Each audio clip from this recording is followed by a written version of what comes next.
Um levantamento desenvolvido na região metropolitana da Baixada Santista reuniu dados sobre a incidência do novo coronavírus. Esse estudo foi realizado por meio de uma parceria entre as universidades da região. Os dados indicam que 6,6% da população entrou em contato com o vírus, o que equivale a 120.904 moradores. Para explicar melhor esses dados, nós vamos conversar ao vivo com o professor Arthur Chioro, que faz parte do grupo técnico do estudo pela Unifesp. Oi, professor, muito boa tarde para você, seja muito bem-vindo ao Balanço Geral Litoral. É um prazer falar contigo. Prazer é tudo meu, boa tarde. E a gente já começa perguntando como é que foi realizada essa pesquisa importante pelas universidades. Olha, essa é uma pesquisa inédita, né? Nós reunimos praticamente todas as universidades da Baixada, com apoio das secretarias municipais, com apoio do Parque Tecnológico, e a partir daí nós fizemos 4 fases do estudo. Cada fase, nós, por amostragem, conseguimos colher soro dos munícipes das 9 cidades da Baixada, né?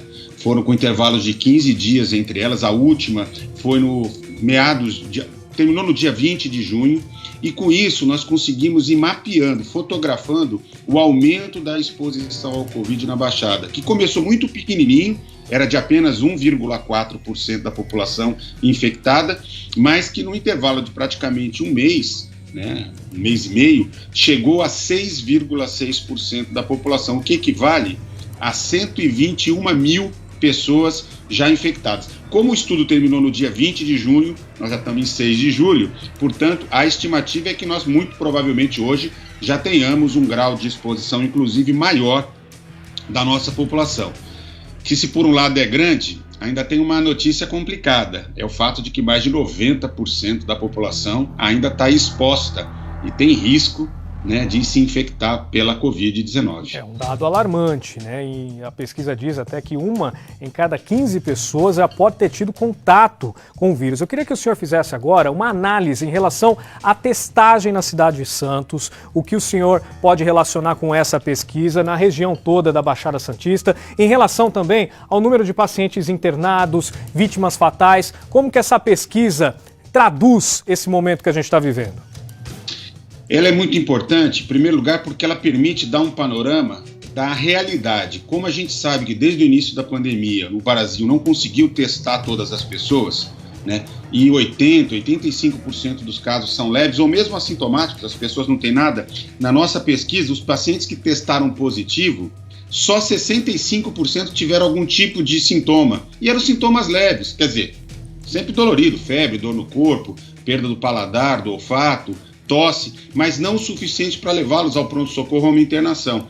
Então a gente conseguiu entender que para cada caso oficialmente confirmado, nós encontramos outros 7, o que elevou esse patamar. Um outro dado importante é que a mortalidade estava muito alta. Certo. Né? A taxa de letalidade estava na faixa de 6,6%. E a partir do estudo a gente pôde corrigir e ficou mais próximo do que se encontra internacionalmente, que é na faixa de 0,5%. Eu gostaria de perguntar também se as pessoas elas estão bem informadas em relação ao novo coronavírus. A pesquisa consegue traçar essa também conclusão da informação, se as pessoas estão entendendo a realidade e o atual momento? Então, de alguma maneira, o papel que as mídias sociais, que a TV, né, a TV regional tem cumprido, a pesquisa capta de maneira importante. É muito triste que, por exemplo, não haja uma informação consistente por parte do Ministério da Saúde, porque é sempre uma informação muito confiável, mas isso não é detectado. A TV regional, né, e as mídias sociais, os vizinhos aparecem como a principal informação, mas há um dado muito preocupante. Quanto maior o nível de escolaridade, de renda, melhores condições habitacionais, as pessoas se protegem mais. Quanto mais baixa o nível de renda da família, né, quanto menor o nível de escolaridade, o grau de cumprimento das medidas de isolamento social e mesmo de uso da máscara, né, cai muito. O que mostra que está faltando demais ainda conseguir dar as condições para a população de mais baixa renda, que mora em condições mais precárias e que tem menos informação, um conjunto de elementos para que elas possam se proteger. Até porque a transmissão, ela se intensifica muito na periferia, nas regiões de cortiço, nas regiões onde você tem condições habitacionais muito precárias, porque o contato entre as pessoas é muito estreito. Sim. E é muito difícil fazer o isolamento, né? Então é decisivo este trabalho de identificação dos casos, testagem, isolamento e condições para que as pessoas possam se proteger, inclusive ficar em casa, né, por ter segurança alimentar, recursos, porque não é fácil defender o pão nosso de cada dia. Para melhorar esses índices na periferia, principalmente, o senhor acha que deveria haver mais campanhas por parte do poder público, das mídias, para que intensifique a informação? Porque, por exemplo, a epidemia contra a dengue tem uma ampla divulgação e, felizmente, os dados se tornaram mais otimistas. Esse ano a gente perdeu um pouco a mão, mas nos outros anos a gente teve dados mais otimistas por causa das campanhas massivas de informação. Você acha que falta isso em relação ao novo coronavírus, para que a informação chegue de forma bem clara para essa população que está sofrendo mais contaminação? Eu acho que, em parte, a gente sabe o quanto que é importante a informação segura, correta, né, feita de um jeito que as diferentes comunidades consigam entender. Eu vou dar um exemplo concreto. Os jovens não são os que mais morrem, mas a pesquisa mostra e confirma o que já se sabe, que são os que mais se infectam e mais transmitem. E a gente não tem uma comunicação segura feita diretamente para a juventude, né?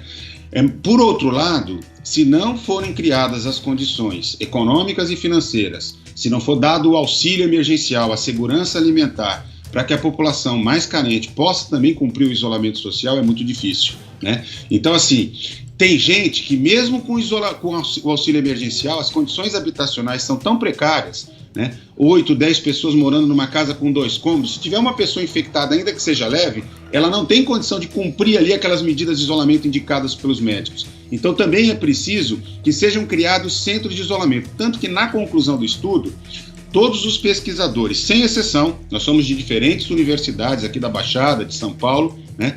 Nós todos concluímos que é extremamente importante manter o isolamento social. Nós não temos ainda segurança que indique a flexibilização do isolamento, o uso das máscaras de forma adequada e um conjunto de medidas socioeconômicas que dê suporte, principalmente para essa população de mais baixa renda. Paraisópolis, que é a segunda maior comunidade da capital paulista, colocou agentes da própria população, pessoas que ficaram responsáveis por orientar os outros moradores, batendo de porta em porta, identificando quem estava com sintomas e isolando aquela família. Você acha que essa alternativa seria muito interessante para ajudar as outras comunidades? Eu acho que num país com a quantidade de favelas, de cortiços, de casas muito precárias, de situação de muita desigualdade social, o que Paraisópolis fez e foi adotado com sucesso em outras regiões do país é muito importante. Vejam, as escolas nesse momento estão fechadas. Nós temos ginásios esportivos, nós temos locais públicos que têm infraestrutura para poder receber essas pessoas. Eu, quando atendo no pronto-socorro um paciente com Covid e digo para ele, olha, você não está grave a ponto de internar, mas você precisa ficar até completar 14 dias isolado, porque senão você vai transmitir para os seus familiares, para os seus vizinhos.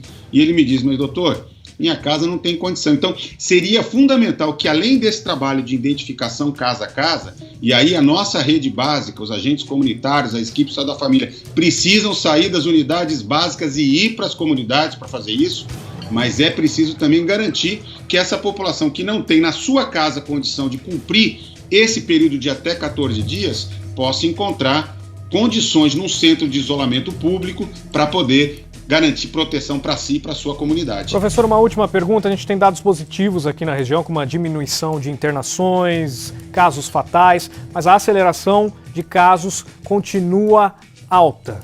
Não dá para relaxar nesse momento, né?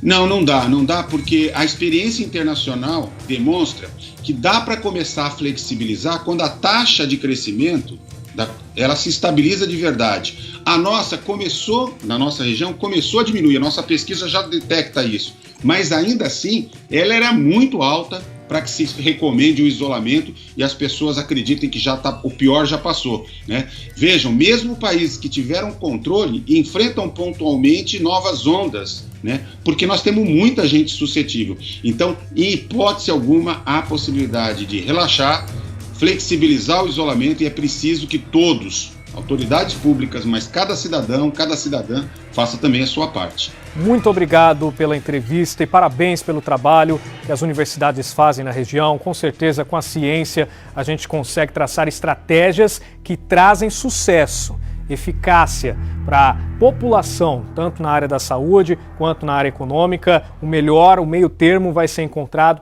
através dessas pesquisas e dos dados analisados dia após dia. Muito obrigado, viu, professor? Sucesso para o senhor. Tomara que essa onda passe logo.